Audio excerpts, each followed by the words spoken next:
السلام علیکم ویورز، اللہم صلی علی محمد وعلی محمد۔ زکریہ یونیورسٹی ملتان کے جو لاء کالجز کے اسٹوڈنٹ ہیں وہ جناب اعلیٰ یہ ایک جو ہے احمد قیوم صاحب legal education committee chairman person کے ٹویٹ کو جناب اعلیٰ جو ہے وہ شیئر کر رہے ہیں کہ اس کو ایکسپلین کرتے ہیں تو اب مزید کیا ہونا ہے جی۔ وہ احمد قیوم صاحب فرما رہے ہیں کہ جناب اعلیٰ ابھی جو مزید اس پر چلے گا معاملہ، تو میں آپ سب کو یہ کہتا ہوں کہ اس نوٹیفکیشن میں واضح طور پر ملک احمد قیوم لیگل ایجوکیشن کمیٹی چیئرمین صاحب نے واضح طور پر کہا کہ جناب اعلیٰ سب سے پہلے یہ ہے کہ جناب اعلیٰ پنجاب بار کونسل کی درخواست پر جو ان کی جناب اعلیٰ 2019 لیگل جو پٹیشن پچھلی تھی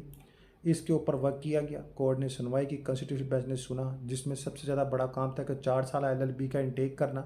اور جناب اعلیٰ سی لا ٹیسٹ ختم کرنے کے وجہ سے تھا، کیونکہ پہلے جو ایکسٹرنل LLB کر لیتے تھے وہ سی لا ٹیسٹ پاس کرتے تھے، پھر لا گریڈ پاس کرتے تھے،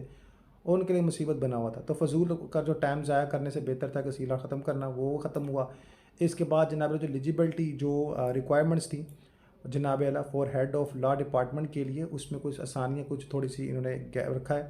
کہ ان کے لیے جو کالجز کے لیے تھوڑا آسانیاں ہوں۔ اس کے علاوہ جو ان کا پوائنٹ آف ویو تھا کہ اسٹڈی سینٹر 3 سالہ بیچز کے اسٹوڈنٹ کے حوالے سے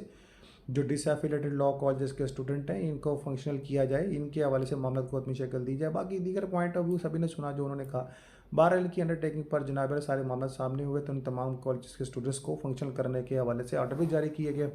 HAC کو ہیڈ بھی بنایا گیا۔ باقی جناب اعلیٰ اسٹوڈنٹ فیڈریشن کو یہاں سے ان کو اجازت بھی مل گئی۔ باقی جو کیس کی جناب اعلیٰ اس سے ریلیٹڈ جو لا ایجوکیشن میٹیلٹی اور ان کے میرٹ کے حوالے سے اس پر مزید جو بھی کارروائی ہوگی وہ سمر ویکیشنس کے کورٹ کے بعد ہوگی۔ باقی لا اسٹوڈنٹ کا معاملہ حل ہو چکا ہے، اس کو مزید جو ہے وہ معاملات کو نہیں ڈسکس کیا جائے گا سپریم کورٹ میں، یہ بھی بتا دوں۔